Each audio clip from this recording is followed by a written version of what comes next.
You were co-chair of the team that put together the Authentic Enterprise. Could you talk a bit about it and the kind of impact that it's having? Sure.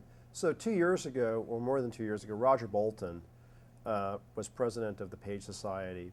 And one of the primary missions of the Page Society is to advance the policy role of the Chief Communications Officer.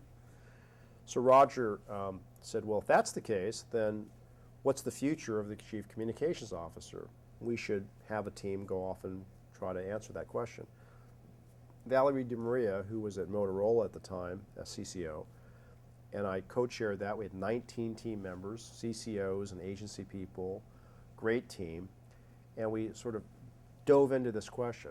Well, one of the things we quickly found out was in order to answer the question that what is the future of the CCO, we had to answer what is the future of the CEO. So we had a firm go off and interview. It turned out to be a little over 30 CEOs. And before they could answer the question about the future of the CCO, they wanted to talk the future of business. What was on their mind? This is now, about 2.5, 3 years ago.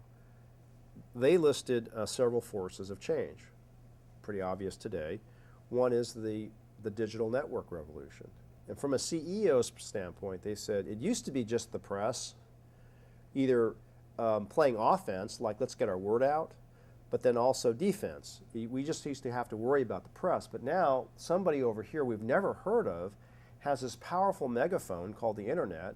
They're on it for like nothing, and people are actually paying attention to them. How are we going to respond to this new world? So the diffusion of media, mostly because of the digital commons emerging, was one. Second was expectations of corporations are changing. Perhaps there was a day when a corporation was expected to produce good product, make money, and not break the law. But now the CEO is saying, I got to worry about the environment, I got to worry about my supply chain, I got to worry about how I treat my people, I've got to worry about all these things. That coupled with the prior concern, the CEO is saying, all these stakeholders are exerting influence on us, but by the way, maybe we should take advantage of that, but I don't know how to do that.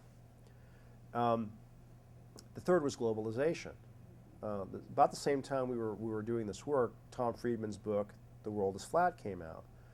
And rather than being a screed about jobs moving to India, it was a very thoughtful, it changed the dialogue, or at least in the United States, that globalization is going to be, is going to have profound implications, good and bad, and we better figure this one out. So the CEOs were citing those three drivers of change.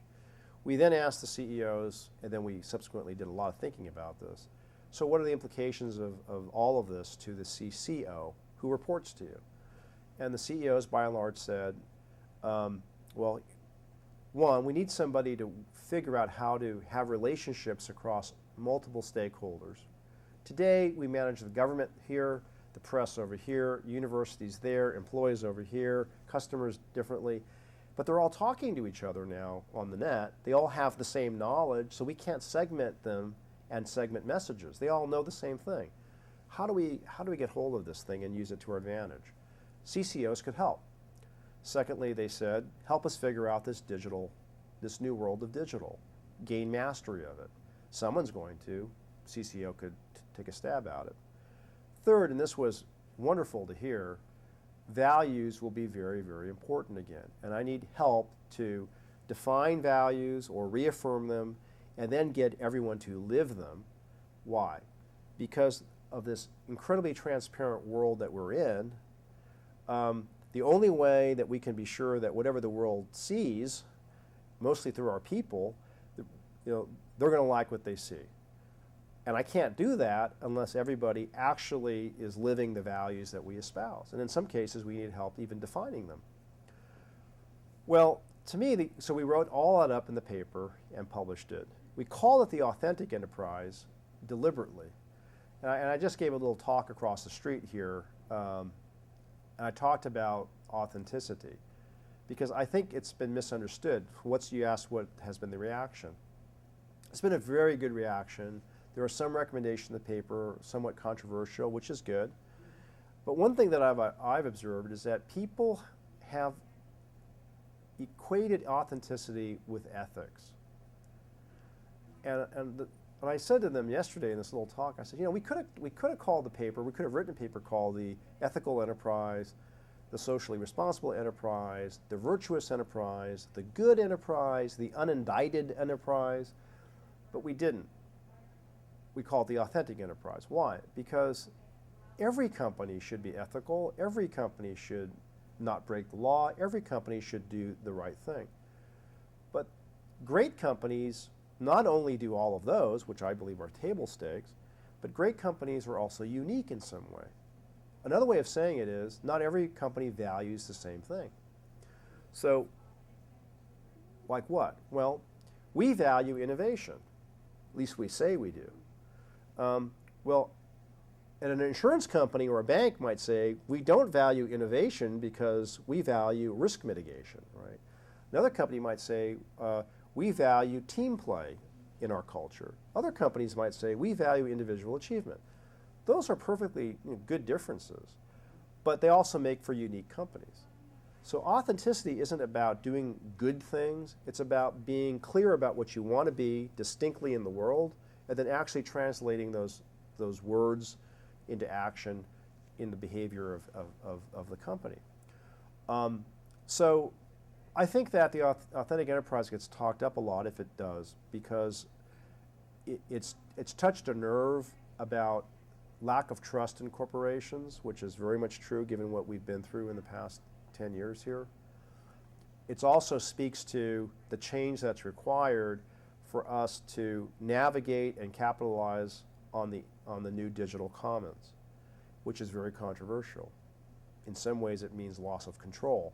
We think about it. I mean, we write the speeches, we write talking points, we monitor interviews, we talk to reporters. No one else is authorized to talk to the press. The authorized spokesperson used to mean something. Well, the declining circulation of newspapers and the declining effect of primetime television, we go with it. If people aren't reading just Business Week, Forbes, Fortune, the New York Times, and so forth, and they're getting more information and influence from other places, we better map ourselves to that too. But it also means that we can't control what a blogger writes or thinks, and we one day will not be able to control, in our case, 400,000 employees all expressing a point of view to the world. That gets back to values. So a lot of work comes back to what do we value in our case at IBM, and then what are the programs and operations that we have to put in place to ensure that employees are supported as we live what we espouse, what we aspire to be. I do think that this represents an expansion of the CCO's role and an expansion of public relations, but we do have to adopt and adapt new ways of doing things. And I think that a lot of companies are well on their way to doing that.